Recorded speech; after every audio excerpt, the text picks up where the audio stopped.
Okay, without further ado, Forces of Darkness. There he is. How's it going? It's going good. Can you hear me? Yeah. Awesome. What's going on in the background there? Where are you? You look like you're in a submarine. It's cool. I'm in my lair. The lair of darkness. The lair of darkness. I love it.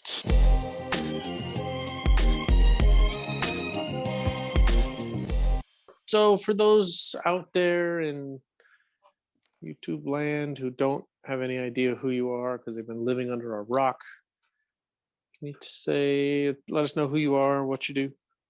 My real name is Scott. I go by the Forces of Dorkness. I make stuff. I'm more of a crafter, I guess, than an artist, because I craft things together using my crafty mind to come up with crafty ideas. This is year 10 for me doing this stuff. So I did it. It was kind of a transition from me playing music in Austin to having a bad experience to I need something to do. And art's always been something that I love to do to get away from everything else. And so that's a lot of what this has become, is an escape from the everyday work kind of things. But yeah, I bash religion and Star Wars stuff together. I make the most obscure stuff from movies, like the screwdriver I did for the Back to the Future show. It's a classic piece. I did Glenn's wad from Accepted. I did Max Razor from Predator. I did the hair gel from Something About Mary. Nice. A lot of them are just one-offs that I do to see whether it gains any traction or not, and see who I can offend or piss off or do whatever. But I sit and I have toy ideas, and I have the luxury of getting to make them when I want to. Nice. Living the dream, as they say. As they say. So you're one of the, early, I don't know, Dollar Slice was coming up with this whole wave theory of like, and assigned artists, like, he's got to do a chart for me because I'd like to see it. But 2011, that's pretty early on. That's, I don't know, it seemed like Sucklord was there 2004, 2005, and not many people before 2010, but right around there, like Healy started. And so what was your inspiration? How did you decide? We'll get to why you call it a craft versus an art in a minute, but tell me about what inspired you and how you came about deciding to craft these things together. So the first go was I made a figure called the Haunted Stump, which was literally just clay, and then it was my first casting ever. And then I also did a jalapeno with Mickey Mouse arms and legs. And I was like, well, those are fun and they're my own creations, but nobody seems to really want them other than just their pretty colors. So then I thought about, okay, what can I take that I have and mash it together?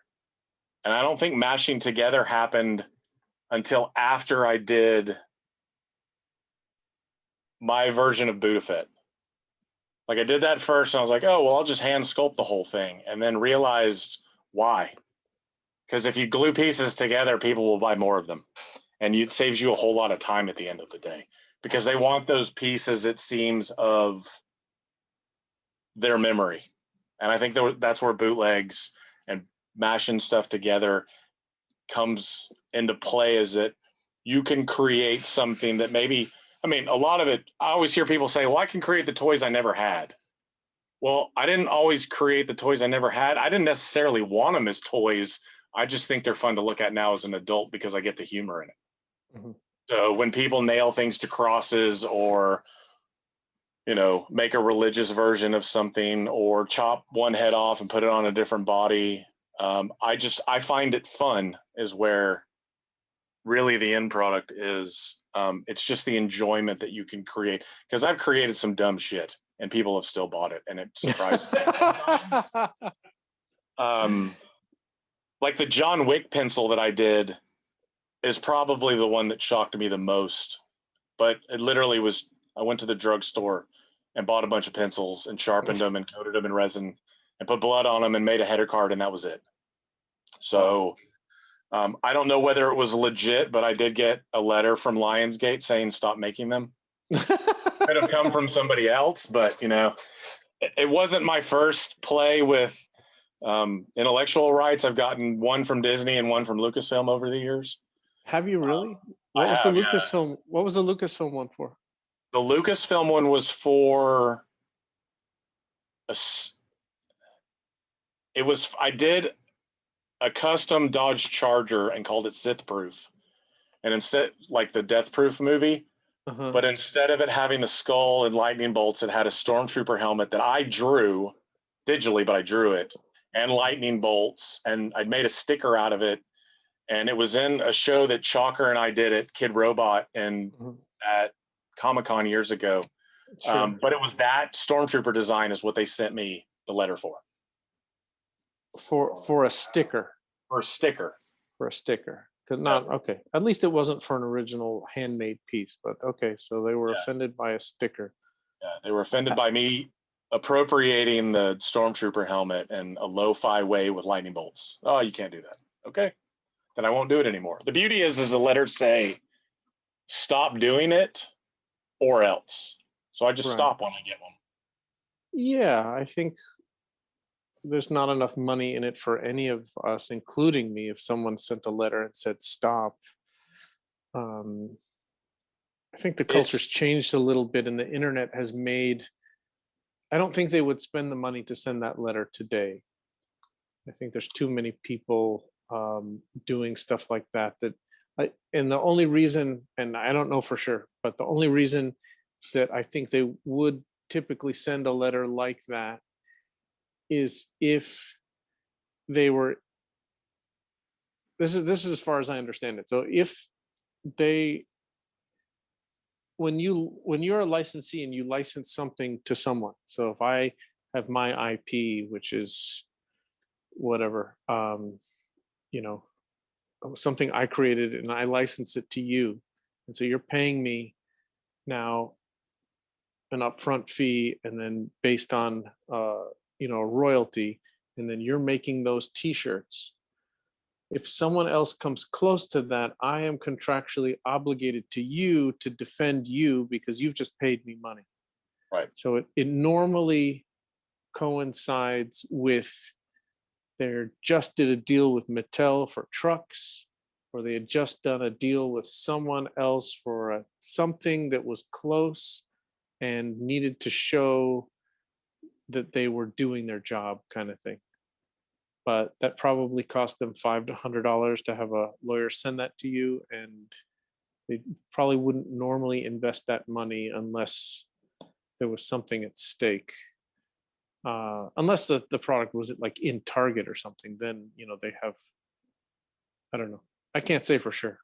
So don't quote me. Don't send me mail. I don't want to hear about it. So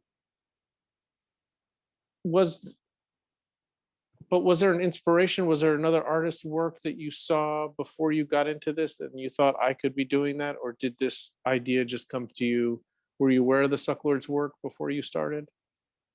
I was actually more into like what Kano and Tristan and people like that were doing. I thought, the Dunnies and all that stuff was super cool. Like, I'm a huge fan of Jesse Hernandez's, like his stuff. Love it. I have a Bandito on that bookshelf back there. So, I mean, I was into that stuff. My kids bought me some Mighty Mugs, and that's what really took me down the rabbit hole, because I saw people customizing those. It was a shitty platform. Like, it was awful to work on, but those were my first customs, were mugs. And then I think Monkey King had the Oni. It was like a little thing that went on a clear plate. You could mount them up. Yeah, the little mask. Yeah, I did a bunch of, like, I have my original one sitting up on the shelf that I did. It was stuff like that because I was going to LA a lot. Mhm. So I could go to Kid Robot in LA. I was going to New York a lot, so I could go check out the shops and see what was going on. I was like, this stuff's kind of cool. I'll give it a try. And then I think it was the first group show I was in. Benny did a candy coated show in New York, and Sucklord was in the show. There was a bunch of people in the show. Mike Dye was in the show. I think Task was in the show. So it was a lot of big names at that time were in it. And I did a custom Sucklord money, Mhm. big one. And it was of him in the purple suit. And I did a luchador mask. And then I cast what I called Suck Pops. And they were his dummy head that I sculpted and cast in resin and put on lollipops and then handed them to everybody at the show. So I Right. don't know whether he was offended that I did that or what, but that was kind of my first in with everybody. I was like, oh, you know what? I'll just do this tribute piece because I But thought what he was doing was cool.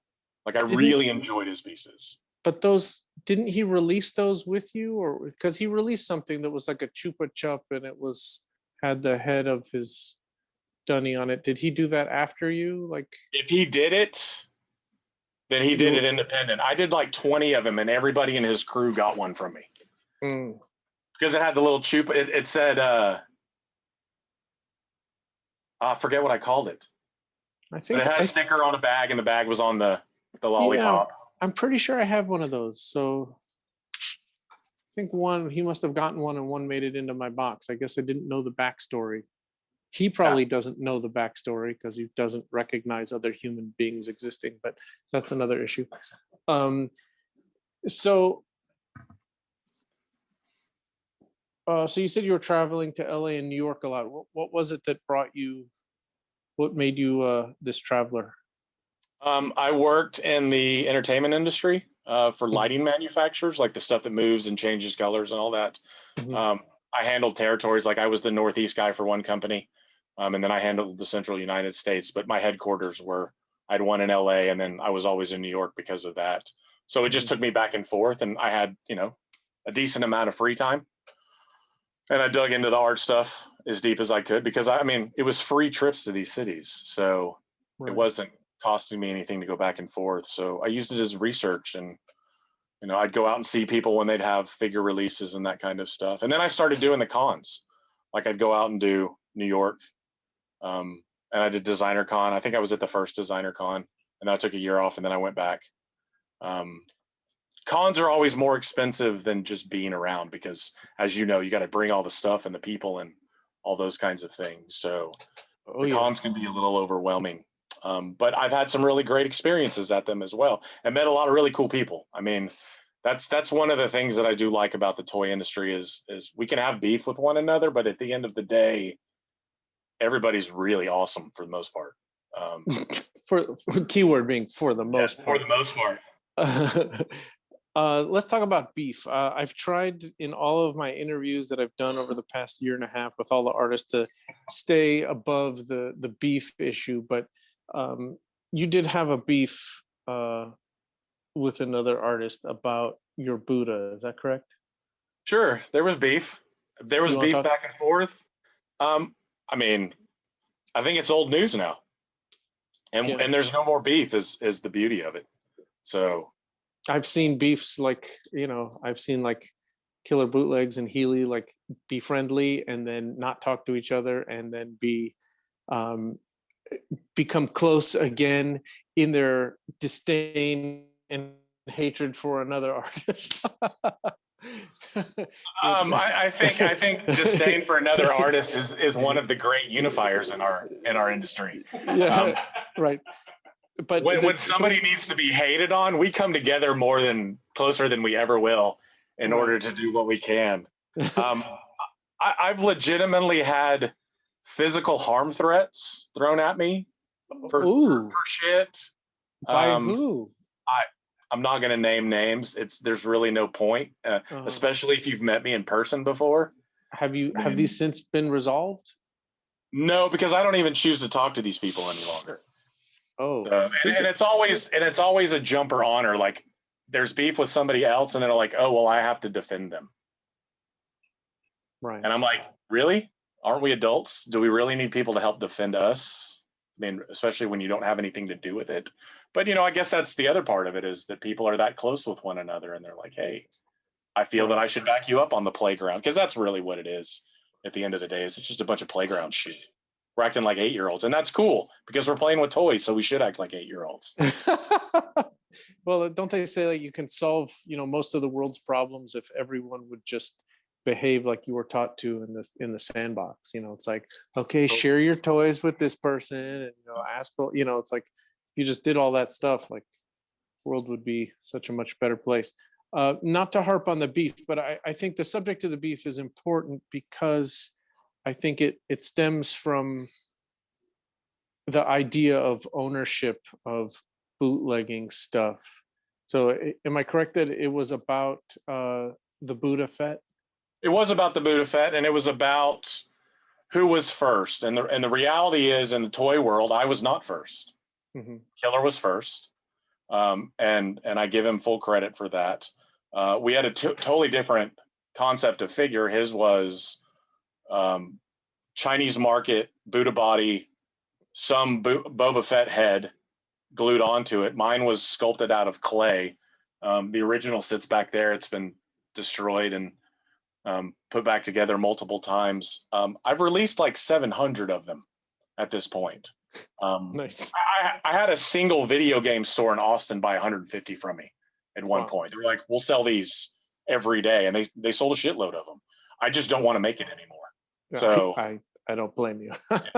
um, But I think what's interesting is people can argue about who did it first. And that's always, fun to talk about. But and I think everyone has sort of cooled down as more people have gotten into the scene and people start running out of ideas, and then people sort of accidentally do the same thing again. I mean, I collect Buddhas. I have both of your Buddhas in my collection, but I also have maybe 50 other Buddhas sure. by, dozens of other artists. And every time I see a Buddha Star Wars, I'm like, yes. And then I have this growing collection of Buddhas.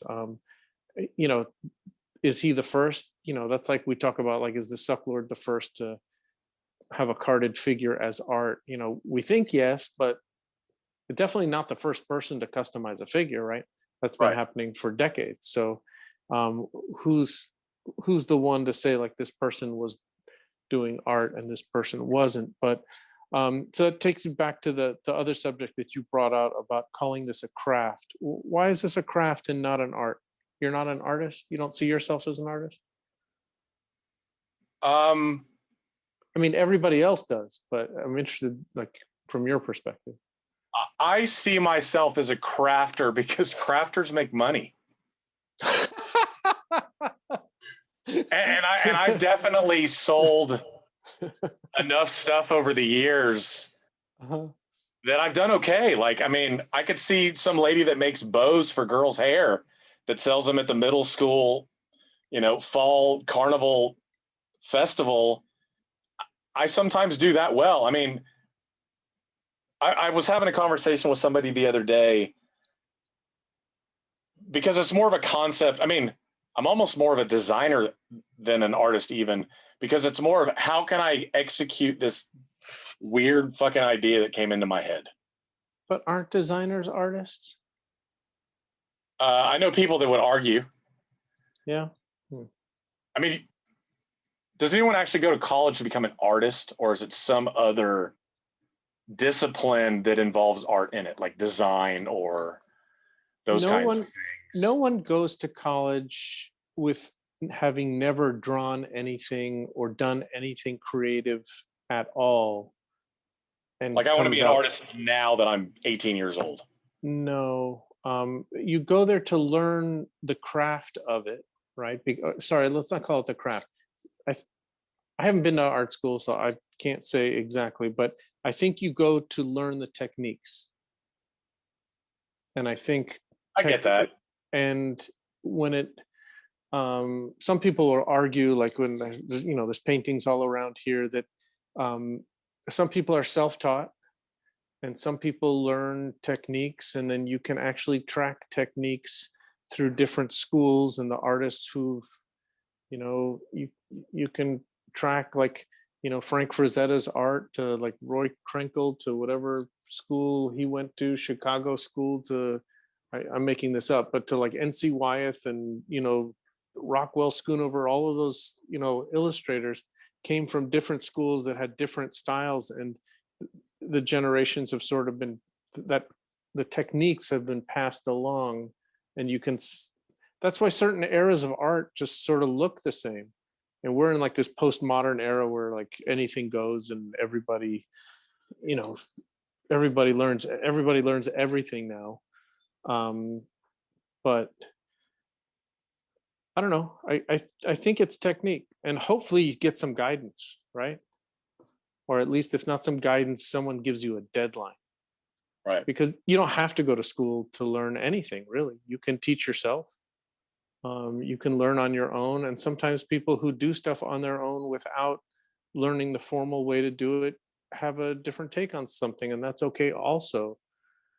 But I think for most people, they don't have the discipline to like just say like, oh, I'm an artist now, and go and just start creating without, because what do? You just take your art and you just set it up in the park and try and sell it. I mean, that's rough. I'm sure some people do it and have been successful at it, but I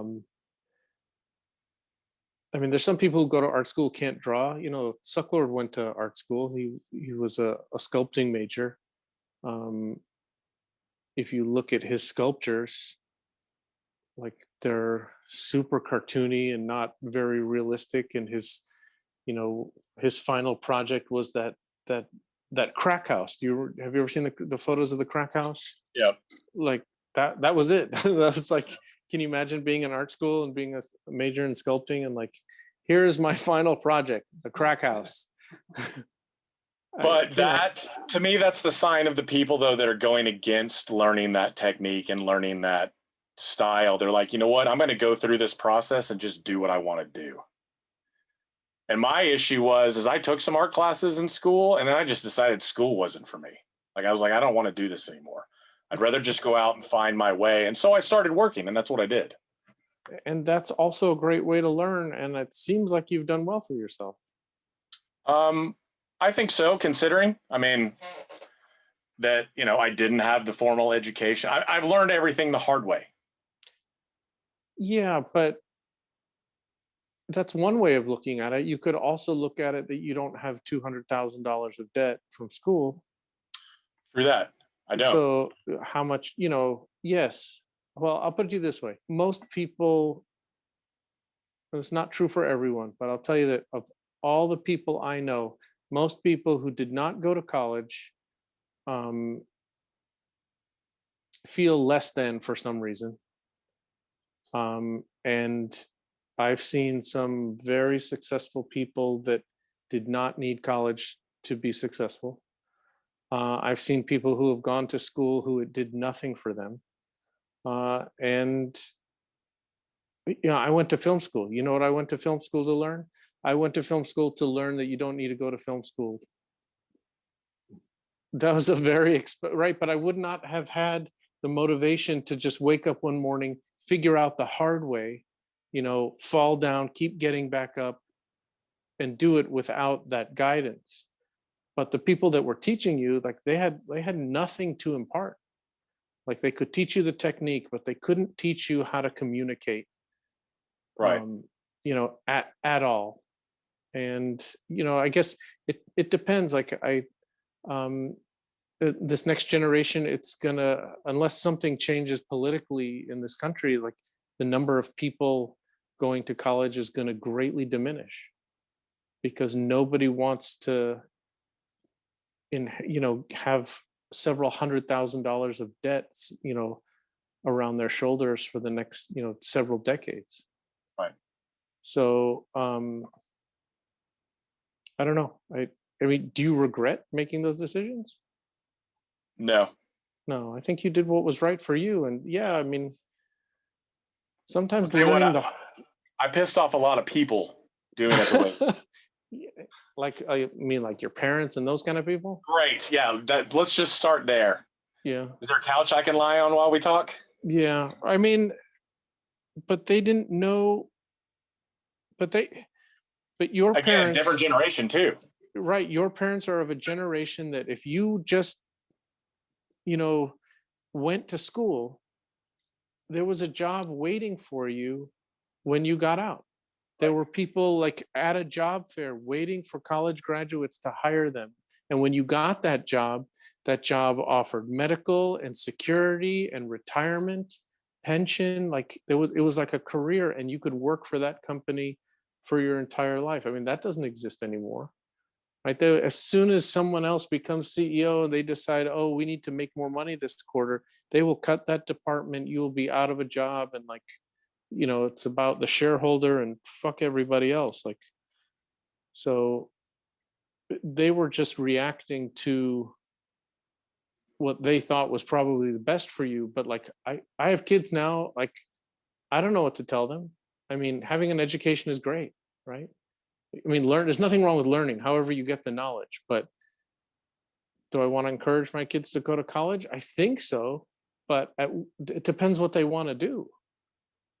It's like, I, I don't Well, know. That's I'm a prime example. I didn't go to school, but yet both of my kids do. right. They're Well, both in college right now. and if they had told you that, they didn't want to do that, what would be your reaction? If that's what's your plan, I just want to Right. know what your plan is. I mean, I had a plan. I wanted to get into the entertainment industry, so I Mhm. made it happen. I worked in nightclubs and live music venues and that kind of stuff. I worked with bands. I ran raves, and they were called raves back in those days, kids. Now they're EDM festivals. But I made really good money considering I started doing that stuff at 20. Sure. I And mean, a plan is what it's all about, right? Is having a goal, right. right? And so the only thing that would have helped you, I think, is if you had a guide that said, what are you trying to accomplish? How can I help you accomplish that? Rather than saying you need to go to college. Right. So I hope I can be that for my kids. I think, figure out, help them, guide them to figure out what they want to do and what's the best way to accomplish that. But I I don't know. I guess that's what I wanted in film school, but that never that I mean, I watched it in front of me. It was embarrassing, and I realized it sitting there in class. I've given this example before, but there was this poor kid had made this film, and he was sort of repressed, and all of these weird themes came out in his work, and he was completely unaware of like what he had created. And um it's like everyone else could see it, right? But he was sort of, into his religion, and he made this film, and literally, this is not a joke. This is not like hyperbole. Like, one professor, actually, they played the film, said, I think, you know, your film is about the homosexual love for the father, and I think you should do X, Y, and Z. And someone else raised their hand, because this is what fucking professors do. Said, no, this film is about the Oedipal love of the mother, and it's about this, and he needs to do X, Y, and Z. And this kid is just sitting there, right? He doesn't know what the fuck they're talking about. He doesn't understand anything that he's created, and no one has asked him, what are you trying to say, and how can we help you say it better? It was just, and then I just realized, this is terrible. But I had different motivation. My parents' attitude was generally, it's not about what you get out of it. It's getting that piece of paper to show someone, right? Assuming that I was going to go get a job, and I would show that piece of paper to someone, and that would mean something. That showed that I had like the stick-to-itiveness to get it, to get it done. But I don't know if that, I'm not knocking an education, but I don't know if for motivated people, it doesn't seem necessary. I think that education is important. I feel that what kids are being educated now about is pointless. Like, I think there's more life skills that we should learn. I can fix a water main. I can change out a light socket. I can do all of these things because I took shop. There is no shop in school any longer. You can't learn how to run plumbing or wiring or build a section of a house and insulate it. They don't teach you that in school anymore. So I wish there were more life skills like home ec, how to cook, how to sew, how to do all those things. How to balance a checkbook or make good business decisions. You know, it's I like, had that class in 8th grade. They made us write checks. They made us write deposit slips. This is what happens with credit cards. I feel that my goal in life is to never stop learning. Like, I find information that I need. I will do what I can in order to figure it out. To get back on the toys thing for a second, the amount of resources that are out there for people that want to bootleg now is amazing. sure. 10 years ago, I don't even know if there was a YouTube video about how to pour resin. I mean, even the guys that do the tables and the woodwork and stuff with resin weren't doing anything yet. So I've failed a lot at things that I've made. And that's how I learned not to pour when it's humid. You know, if I can do it indoors, do it indoors. Just make sure I'm venting things out. Doing it in the garage when it's 110 degrees outside, you might as well just throw the materials in the garbage. So a lot of what I've tried to pass on to people that might come across as know-it-all is just because I've failed so many times. Like, I broke things and I destroyed things and I've ruined carpet and garage floors and all that kind of stuff going through this. Like, I wish I could show you the carpet in here. There's actually a blood stain from where I learned to wear shoes when I'm working with an X-Acto knife because it rolled off the table and went in my foot. Sorry for laughing. No, it's, I mean, I've cut tips of my fingers off. I've stabbed myself. I've burned myself. I've peeled my whole hand full of resin before because I needed to know what happens when you stick your hand in resin as it cures. So it's, so you did that on purpose? I did it on purpose. So, I mean, how we learn. You don't know the stove is hot until you put your finger on it the first time. Wow. So one of the themes that we always talk about in these interviews is the need to create and wanting to be a creative person, and people struggling with, you know, there are people who have managed to figure out how to do their art full time, and others who have found other things to do that they find fulfillment in, and then sort of do their art on the side as a release, and then how people balance that. I mean, it sounds to me, and I've seen like your releases, you sort of do stuff whenever you feel like it. It seems like on no particular schedule. Is what is the resin scene to you? I mean, would you like to do that full time? Is that ever a goal? Like, so part of the reason why school didn't work out was when I thought about somebody telling me what to do with art, I couldn't comprehend dealing with that well. Like, oh, I need you to make this panda yellow. Well, no, a panda's black and white, and that's how I want to make it. And I don't care what you want. This is how I want to do it. That was the hardest part for me to go into it as a business. Have I done art and gotten paid for it? Yes, I have. I worked for, I don't know if you remember Singular, the cell phone company. I did marketing for them for the Southern United States. So I did ads and posters and store design and all that kind of stuff. But again, it's not, you're creating something from somebody else's idea that's way above you on the pay grade scale. As far as doing it with my stuff, I actually make toys for other people. They just don't ever tell anyone that I made them. And it's not always like from design all the way through the resin cast, but like I'll have somebody send me a figure and they're like, well, I want it to look like this. I was like, okay, done. And I'll do it for them. And they'll sell it and they'll promote it and they'll make their money and they'll move on. And they might even learn how to do it themselves. But I've done a lot of that stuff for other people. And sometimes it's because some people just don't like to cast resin. and Sure, deal with the whole process. but that's commission work. That's more the craft. I'm talking about the art, the stuff that you release, that you put your name on, that you sign your name to, saying that this is something that I've created. I mean, why do you create that stuff? You do it for the money or for the? Oh no, I don't do it for the money. I'd give it all away if I could, but then no one would want it because it was free. I do it because I sit on the couch and I finish dinner and I think to myself, what's something funny that I could put out? And I'll just start bashing things together. And sometimes it doesn't always make it to light. Yeah, I still don't even know if I'm comfortable to release it to the public yet. I've got a Simpsons He-Man mashup that I want to do, another one, because I did He-Maggie years ago. But the name of it, I'm just going to offend people. And sometimes I don't just go for the offense. I mean, though the offense is fun, we're in such a politically correct era that I think it's even affecting toys a little bit.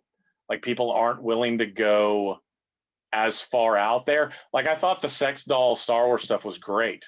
But I don't think it's offensive. Like I don't think it would bother somebody. But I think when you get into pronouns or those kinds of things, you just become an asshole if you piss somebody off. So it's difficult because the problem is people don't know your intent. And so context matters, and there's nothing contextually for you to communicate to people that, hey, no, I really understand. I'm an ally. I'm this, I'm that. This is just a joke. And so they just look at the joke and they just think you're a dick. And it comes from a place of, a lot of people for a lot of years, being in pain and being hurt and not being able to say, and just having to roll with the punches. And I guess we live in an era now where it just, it's not, it's funny. It might be funny to you, might be funny to me, might be funny to someone else, but there's someone else who's like deeply offended. And then there's a whole bunch of people that will go to the mat, like you said, like on the playground, defending that person and just say that you're a dick if you do that kind of stuff. So even though your intent was sure, and that's that's good, right? I hope so. I mean, I hope I'm doing the right thing. I mean, I like to offend people, but I like to offend everyone equally. I don't want to just put this group over here, Right. Maybe I don't want to offend tall people or short people or people because they're a certain color, because the purple people don't like it. I just don't want it. Sometimes it's easier to get a joke without pissing a bunch of people off in the process, or pissing one person off. Right. I mean, but if you want to piss everybody off equally, you have to have a playing field of people who are at least having some sort of like equal opportunity or treated equally in some way to really equally offend people. Otherwise, I don't think you can equally offend everybody, because there's going to be some people who are going to be more sensitive than others. Yep. So, I agree. I mean, well, it's like the piece that's behind you, the stormtrooper on the cross. I did Chewbacca on the cross. I have that one. And it offended a lot of people. Sure. But, it's now you've got, I mean, and that's Rika stuff, right? Behind you. That's high art to me, like what he's doing with stuff. Sure. And I'm like, I love the ideas. And to me, that's art. My version to me is more crafting, because I took a figure, sculpted the cross behind it, made a bunch of copies of it, did it in weird colors, did exclusives. Like I did an exclusive for Flab Slab. They did one. Urban Vinyl Daily had an exclusive. Benny had an exclusive on the color. So, I mean, I'm offending, but apparently it was not offensive enough for people to not want to do exclusives. Well, when you offend the dominant culture or the dominant religion, that's, there's still some people who are deeply offended, but it's like, it's very different than offending a minority, I think. Someone who is sort of defenseless, right? Agreed. So, And I mean, offending religions, it depends. It depends what culture you're in also. And apparently it's mattering more and more what your background is, because people are looking for a sense of like authenticity.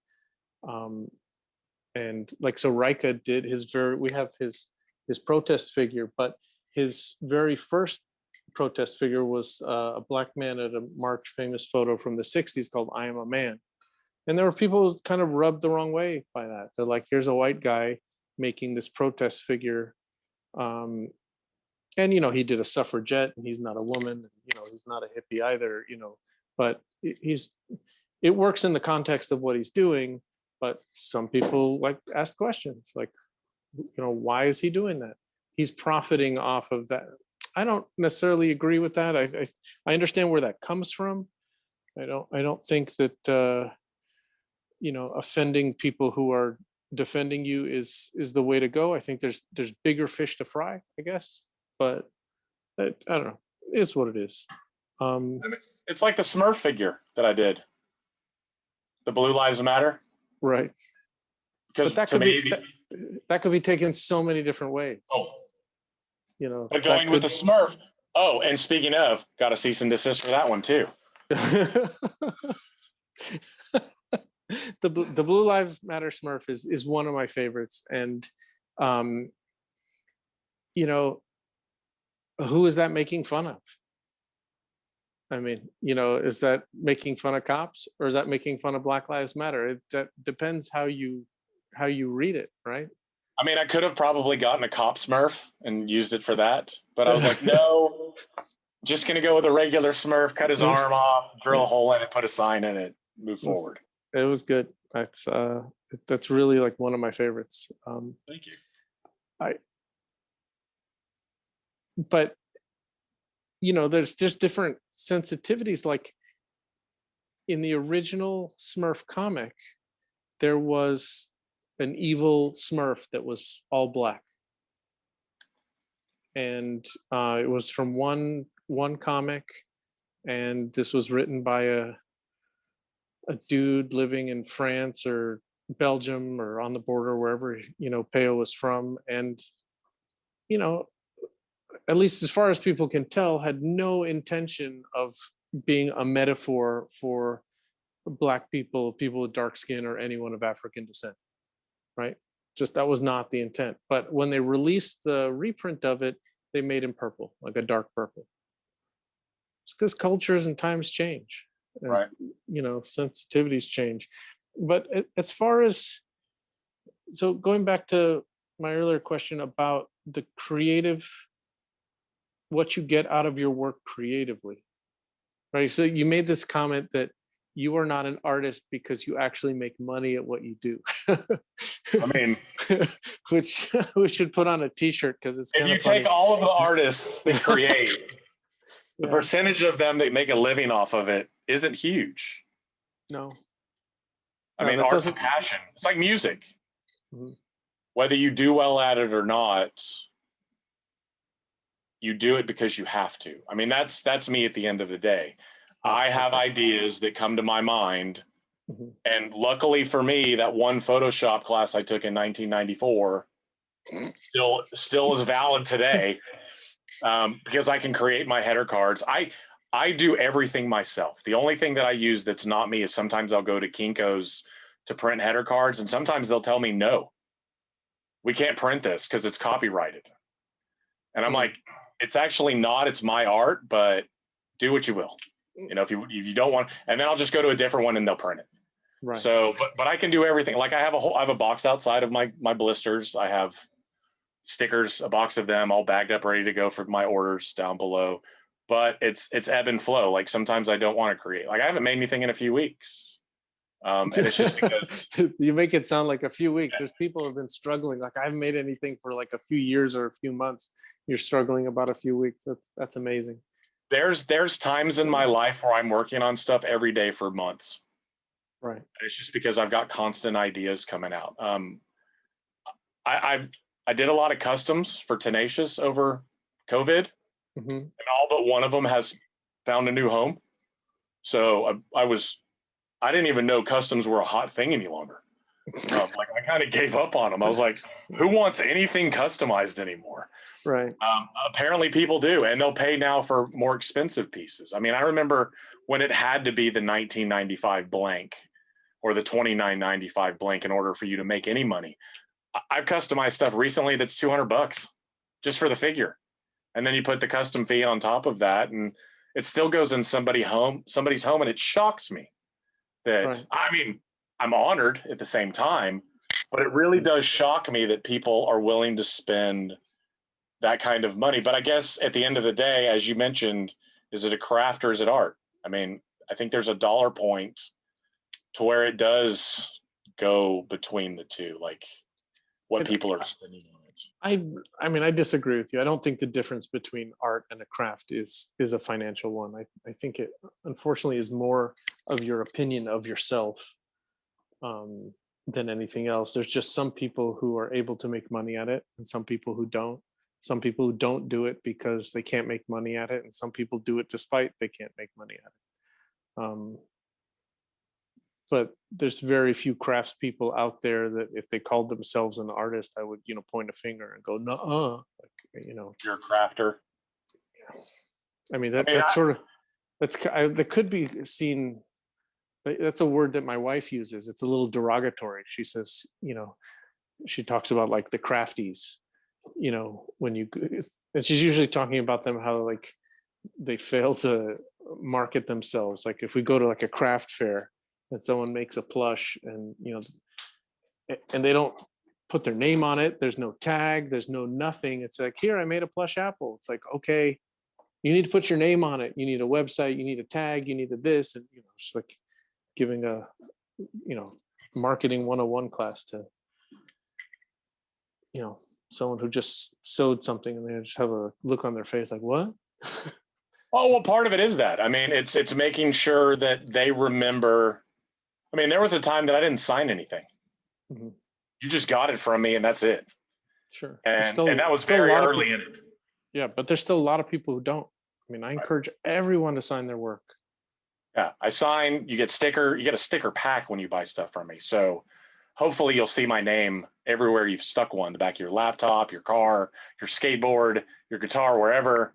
The header card's always got info on it. This is who I am, this is who made it. I think signing your work is, and I'm not a lawyer, I'm not giving legal advice to anyone out there, but I have to always say that. I get made fun of, but I'm going to say it anyway. Is because if you sign that Smurf figure, and yeah, they send you a cease and desist and you'll stop because it's not worth fighting. But if anyone ever hauls you into court, I personally feel, my Dove's personal opinion, everybody, if you sign it, you are at least communicating to people that this is an original piece of art. You made it by hand, you hand painted it, you hand cast it, you crafted it, whatever you did, and you signed your name to it. It's very hard for someone, in my opinion, to say that that is not a piece of art. So I didn't know if I wanted to bring this up, but years ago I had a show, like a solo show, and at the end of the night I ended up on Ron English's porch. Mm-hmm. It was me and Ron and Luke Chu and the Sucklord. Mm-hmm. Sitting this on is going to be a good story. You weren't even sure you wanted to bring it up, so it's getting good. So I'm sitting there, and I get to walk through Ron's house and see all of this stuff, and as I'm doing it, I think to myself, how does he get away with it? Mm-hmm. Like everybody, I get cease and desists. Sucklord told me he's gotten them before. So Ron has a lawyer on retainer. Mm-hmm. And all that he does is send a letter that we have fought this before and we won. And I forget what the number was, but it was somewhere around $300 is what Ron has to pay every time the lawyer has to send this letter out. That's all he has to do. Mm-hmm. But everybody backs down as soon as the letter goes out. I can't afford that. I mean, I've talked to them. That's not 100% true. I mean, this was 5 or 6 years ago, so maybe it's changed a little bit. Okay, so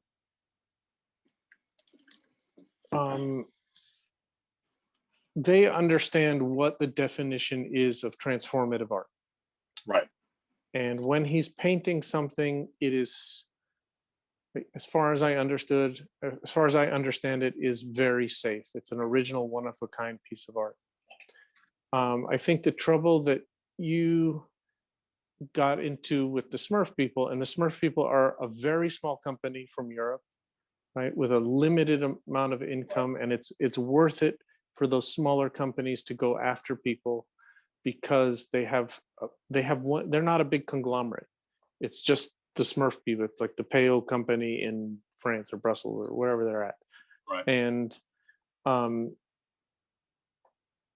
my advice to you is you just don't call it a Smurf. Right. Right, and that you never put a Smurf logo in, and those were the rules for even though the Back to the Future show was semi-sanctioned by Universal, and they were a sponsor of it. When Ben went and talked to them, said, "Okay, people are going to make this stuff," and they're like, "It's not going to be licensed," and they're like, "Okay." It was kind of like, but the way we deal with it is there's no Back to the Future logos. There's nothing trademarked on there. There's nothing for anyone to look at and be confused in any way that this, bloody screwdriver is put out by Universal, sanctioned or endorsed by them. And I think Right. that's what they're ultimately afraid of, is because your Smurf definitely falls under political speech, right? And I mean that's an extra layer of protection. I mean, political speech is protected so much in this country that, like, during a pandemic, there could be a political speech and religious speech, right? Those were the two things. There's the lockdown. They tell people there's a curfew, don't go outside, right? But hell, if you're going to go to church or if you're going to go out there with a sign and you're going to protest, we can't even stop you if it's a public health hazard. And that's what the courts ruled. So I think, so there's nothing here that we sell that has a Star Wars logo on it. Nothing trademarked. I don't even like uses like full names. Like there's people who call something Boba or something Fett or something Vader or Darth, but usually not. Everything is a parody or a mashup or a commentary, and everything's signed, and nothing looks like. There's meant to be no confusion, right? That someone on the street would think, "Oh, look, I could get the. You mean I could get this bloody screwdriver at Target?" Right. Right? Was it bloody? It was bloody. It was bloody. Okay, good. It was bloody. So, what's the future like? It sounds like you've found. I mean, it sounds like you found a balance in your life that most artists I know have not been able to achieve. You have family, you have kids, you've supported yourself, you have something you do to make money, you have your art or craft that, I mean, is this it? Have you made it? Are you truly living the dream? I'm relatively happy.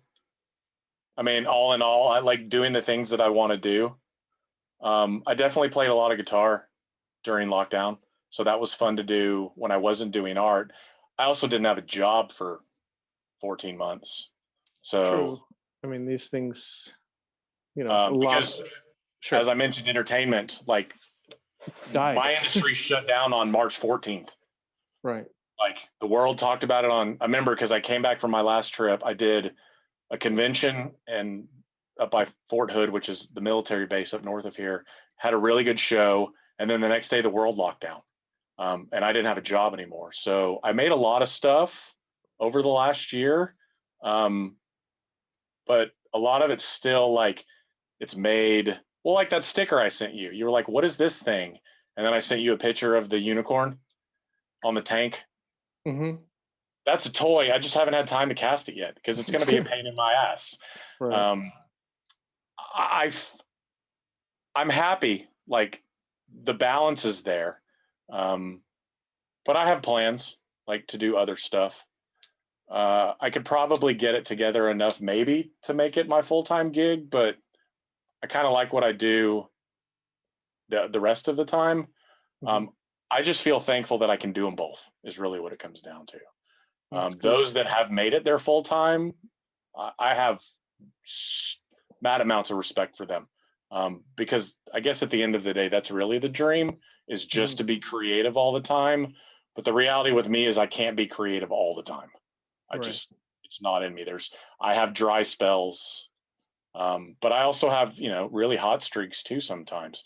And to people that are wanting to get into this, there are times when it's the biggest failure you'll ever have. Like, you'll create something, you'll think it's awesome, you'll make 30 of them, and no one buys any. And then one day you come across the tub that they're all in and you just throw them away because you remember the way that you felt realizing not all of your ideas are hits. I mean, Michael Jackson didn't always write hits, or Led Zeppelin or Floyd or anybody. Like, people have had failures in their careers, and artists have them too. But I love what I do. Like, I really enjoy creating things. And the goal at the end of the day is a smile. Like, if what I've made brings a smile to somebody's face, and mine as well, like, I have to enjoy it to make it. That's the goal. Like, I want people to look at my stuff on their desk or on top of their video game system or wherever they keep their collectibles and be like, I remember when I bought that and it made me smile, and it still does when I see it. And that's why I buy things, when I see things like that that make me truly, you know, happy when I look at it. That goes in my collection. So yeah, I feel like I'm doing better than I could be. So, and I'm still making. I never know what to make anymore, whether it's a carded figure or whether it's just some standalone kitschy kind of thing, because those things are fun too, or whether it's paint something. I still do it when I get motivated. Mhm. I still create things that aren't pop culture, that are just out of my brain. And I think those are the ones that are the hardest for people to when people don't like them, it's the hardest to take. Like, this is all me. This isn't George Lucas's idea or Disney's idea or anyone else's idea that I've made my own. This is from my brain. And then when people don't, latch onto it, it hurts a little bit sometimes, but it doesn't keep me from doing it. It just means I got to come up with something cooler. Right. Yeah, I think most people in the scene,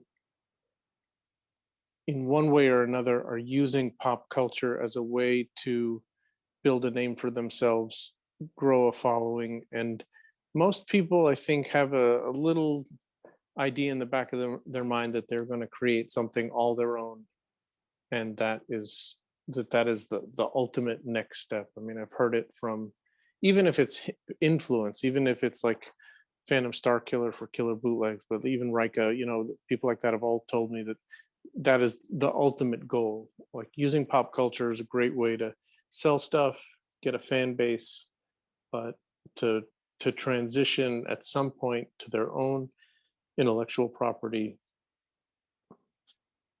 seems to be like in the back of most people's minds, I think. But it is, of course, the hardest to conquer, I think. Well, that's what everything that pop culture was somebody's idea that caught on. Right. And what's interesting is how many of those things, like Star Wars, how derivative was Star Wars of all the things that came before it. Sure. And then we reference Star Wars, but that is a reference of, I don't know. All right, dude. Well, it has been a pleasure. Thank you. It's really enjoyed the conversation. It's really insightful. I wish you the best of luck. And while you're here, why don't you tell people how they can find you? I'm on Instagram at Force O Dorkness, because there weren't enough letters when Instagram started and I got my name. So it's Force and just an O, so it's Irish, then Dorkness. You can also find me at theforcesofdorkness.com or forcesofdorkness.com. I'm also on Store Envy. I've got some stuff on Tenacious. Instagram is really the best way to keep up with whatever as I'm creating. It is private because when I'm looking for jobs, I don't always want people to know all of my beliefs. So, but if you're ready for the roller coaster ride, feel free to drop by and ask for an ad, and you can follow the chaos. So, sounds great. Thank you so much, dude. thanks, man. Appreciate it. Really appreciate the time. Yep. We'll talk to you You're soon. the best. That was very insightful.